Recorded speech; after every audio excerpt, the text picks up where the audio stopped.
Bonjour et bienvenue dans cette vidéo où je vais parler de l'état des lieux dans notre hôpital. Je travaille à l'hôpital de Montfermeil en région parisienne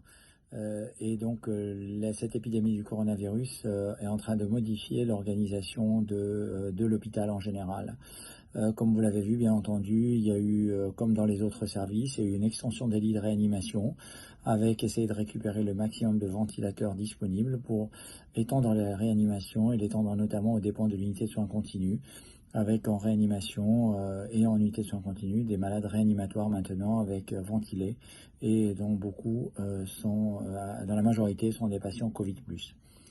Nous avons également transformé la salle de réveil du bloc principal en réanimation Covid négative, en espérant qu'elle reste Covid négative le maximum du temps.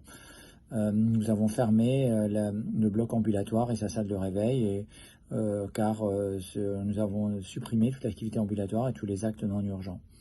Les activités programmées de chirurgie, d'angioplastie programmée ou d'ablation de F1 ont été annulées.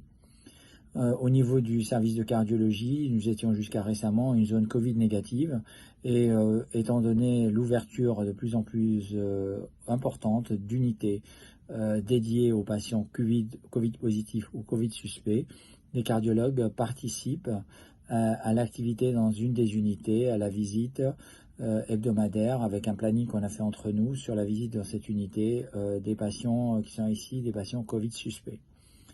Dans notre service, depuis hier, nous avons ouvert une unité au sein d'une des unités, un secteur Covid positif, et au sein de l'USIC, nous avons isolé une partie de l'USIC pour pouvoir accueillir des patients Covid positifs. En effet, la question se posait. Jusque-là, on se répartissait les patients avec les patients Covid positifs en USC et les patients Covid négatifs en USIC.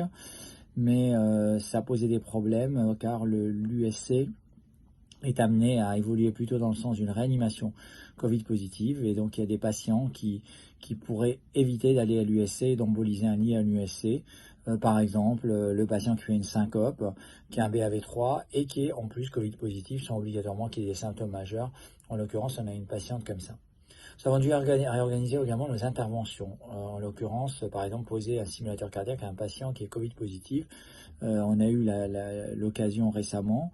C'est-à-dire qu'au niveau du bloc principal, nous avons organisé les salles d'urgence pour être des salles Covid négatives et nous avons organisé une salle pour être une salle Covid positive. C'est-à-dire que cette salle a été mise en pression négative.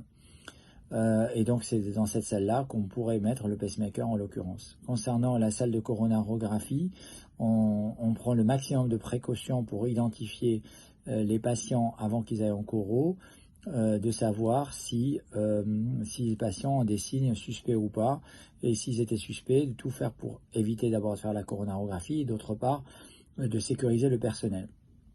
Nous avons les mêmes problématiques qu'ailleurs, de manque de disponibilité des tests, parce qu'on pourrait imaginer que, bien entendu, les tests soient élargis, et c'est chose sur laquelle je suis persuadé.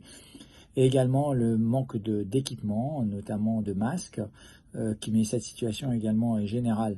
Et ce qui est important, c'est de le dire, de dire qu'il y a un manque de masques et ne pas dire qu'il n'y en a pas besoin. J'ai trouvé ça assez hallucinant jusque-là qu'on nous dise qu'il n'y en a pas besoin. Il faut surtout dire aux gens, aux soignants, que vous devriez avoir tel ou tel type de masque, suivant tel ou tel type d'acte, mais que malheureusement, il n'y en a pas toujours. Nous avons eu quelques dons également de masques par des intervenants extérieurs qui ont pu nous amener des masques supplémentaires et ça a permis un peu d'aider un petit peu dans cette phase difficile. Tout cela évolue en permanence. Cette mise au point, elle est faite aujourd'hui mardi, mais probablement mercredi sera différent.